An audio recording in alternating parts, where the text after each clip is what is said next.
I don't even want to admit this, but I think the world is flat. And I remember having a reluctance to talk to people about it because it was a paradigm that had to be broken, that I knew it was just going to be loaded up with ridicule. I knew it. And in fact... Who was the first person? Do you remember the first person you tested it on?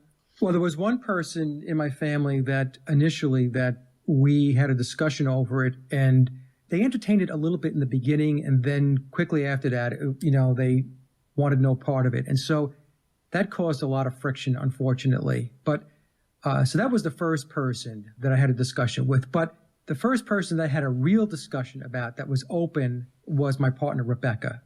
And I remember that I had put in the queue to watch on TV. I use Plex, which is I can queue up YouTube videos and watch them on my television.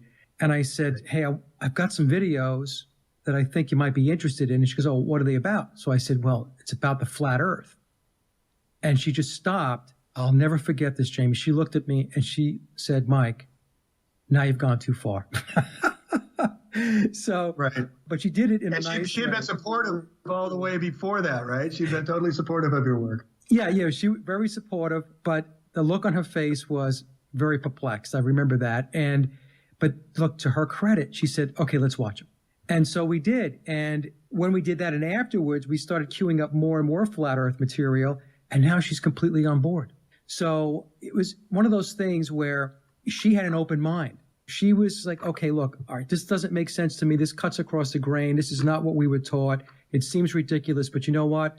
I'm going to go with it. Let me see what this is about.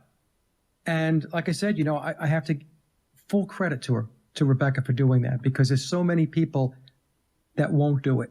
They won't even touch it. They won't go there. They'd rather throw rocks and ridicule and make fun of the people that are bringing this information forward. Look, I tell people all the time, whether you believe it or not, it's mind-provoking.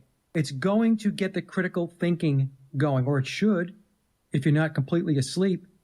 But even with that logic, you just still can't win people over. They'll just walk from it and think that we're crazy.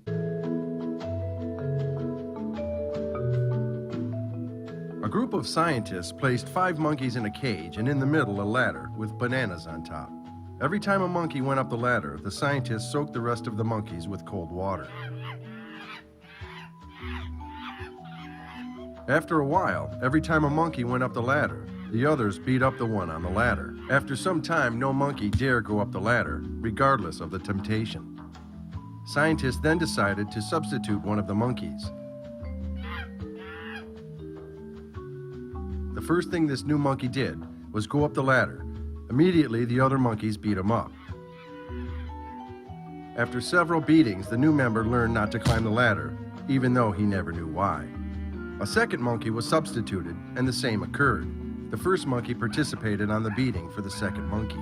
The replacements repeated until what was left was a group of 5 monkeys that, even though never received a cold shower, continued to beat up any monkey who attempted to climb the ladder. If you asked the new group of monkeys why the beatings took place, the answer would probably be, well, I don't know. That's just how things are done around here. The Sumerians, the Nordics, the Vikings, the Aztecs, the Cherokees, the Mayans, the Toltecs, they all had flat earth cosmology. And right. We're never taught one day of this in school. Nobody knows anything. Here, the Egyptian cosmology. The ancient Egyptians believed the ground was a more or less flat disk that floated upon none, the primordial ocean from which creation had begun in time immemorial, and out of which the Nile continued to flow.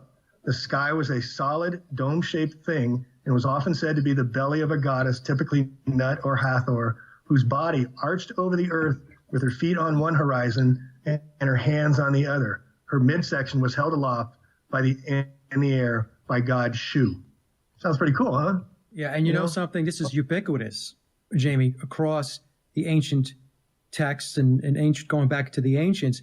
And modern mainstream education wants you to believe that all of these ancient civilizations were just hunters and gatherers, and they were clicking rocks together to start a fire, just so that you can just discard any of the stuff that, if anybody does do research, you just discard it as it's completely in the realm of what they refer to as mythology. Although I will argue that mythology, true mythology, is not fiction. There's a lot of truth, nonfiction, and metaphors and analogies that are used in order to communicate and present information. But of course, today, nobody knows any of that. So they just chalk it up as just a bunch of wild-haired storytelling that took place a long time ago. And you can't compete with today because today, this is the technology age. This is the age of information and so on.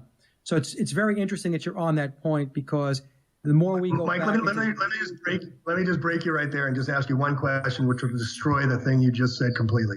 Just one question. Yeah. How'd they build the pyramids? Oh, I know.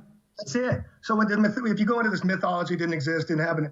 I mean, give me a break, guys. What do we have for knowledge recording today? Thumb drives? I mean, if you don't stop and think these ancients had so much more knowledge than us and respect and awe of what they've left behind for 5,000 years that we still can't figure out today. Right. The 13 acres of Giza it's only just like slightly off and it's on fill where they dragged these stones, 2.3 million of them, and laid it in perfect alignment with the heavens. I mean, we've lost contact with our as above by purpose. The light pollution of the cities. They're putting rubber soles under our shoes. I know you did the show on the Beatles. Right. I don't know if you covered the fact that Theodore Adorno, the Tavistock Institute guy who wrote the Beatles songs, celebrated the putting rubber under everybody's feet with the Keds and Converse shoes with the album Rubber Soul, disconnected us from the Earth's vibration. And now everybody wears rubber, and no wonder our consciousness can't ascend.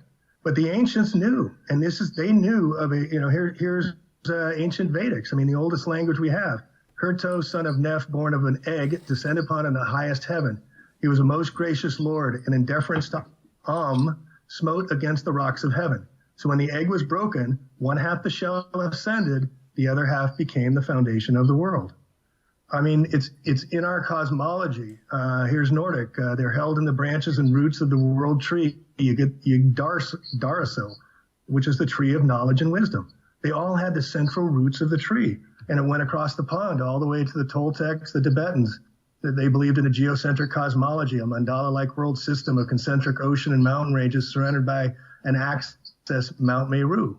Mount Meru being the North Pole. Right. The yin and the yang of the Chinese being a flat geocentric and umbrella-like covering surrounded it was similar to the beliefs of the Greeks, East Indians, and the Aboriginal people of the Americas. The Chinese astronomers believed the heavens takes its body from the yang, so it is round and in motion, and then the earth takes its body from the yin, so it is a flat and quiescent.